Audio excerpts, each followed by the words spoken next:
મુશ્કેલ જિંદગાની તેની તો મજા છે.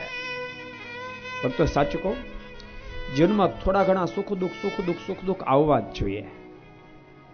સુખ દુઃખ ન આવે ને તો તમે ઘડાવ નહીં.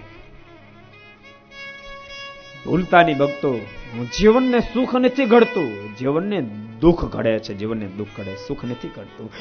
જીવનને સુખ તો માય કાંગળો કરે છે, દુઃખ ઘડતો હોય છે. જીવનને સુખ દુઃખ આવવા જ જોઈએ, એ વિના જીવન ઘડાય નહીં. આ તમે જો ને, અમેરિકા ને ઇંગ્લેન્ડ થી લોકો આવે ને યાત્રા કરવા ભારતમાં, એ 2-5 દાડા થાય ને તે માંદા થઈ ગયા. આપણે કેમ માંદા થઈ ગયા? તો કે ડાહલા કડીએ, આપણે નહીં કવડતા હોય, એને જ કરડે. આ વિદેશ થયા, આ વિદેશ ને એટલે એનઆરઆઈ ને કરવાના. એ કેમ માંદા થઈ ગયા? ત્યાં કોઈ કરડ્યું નથી, કોઈ દેશકાળ જોયો નથી, એને કોઈ કરડ્યા નથી. માં આગળ એને કોઈ મચ્છર કરડ્યા નથી. એટલે ઓલા મજૂર માણસ તમે જો, મજૂર માણસો એ બિચારા કામ કરતા ને ચારે બાજુ પાણીના પાટડા ભરેલા હોય, કાદવ હોય, એમાં નકરા મચ્છર જ હોય. એના છોકરા ઉપર જોવો તો 10-10, 20-20 તો મચ્છર પડેલા હોય. તેમ છતાં એ માંદા ન થાય, કારણ કે જન્મમાં ત્યારથી કઢાતા આવ્યા.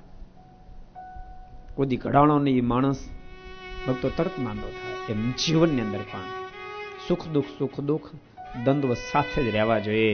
એના માધ્યમથી જીવન અદભુત ઘડાય છે. એ રો ન કરો, દુઃખ બાળે રો ન કરો. દુઃખ બાળે રો કરે ને બાપ એ દુઃખમાંથી કોઈ રસ્તો ન કરી શકે. દુઃખની ચિંતા મત કરો, નિંદા મત કરો. ચિંતા નિંદા બેમાંથી બહાર નીકળી જાઓ. બાપ કામે લાગી જાઓ, પરિણામ સુધી પહોંચી જવાશે. કામે લાગી જાઓ.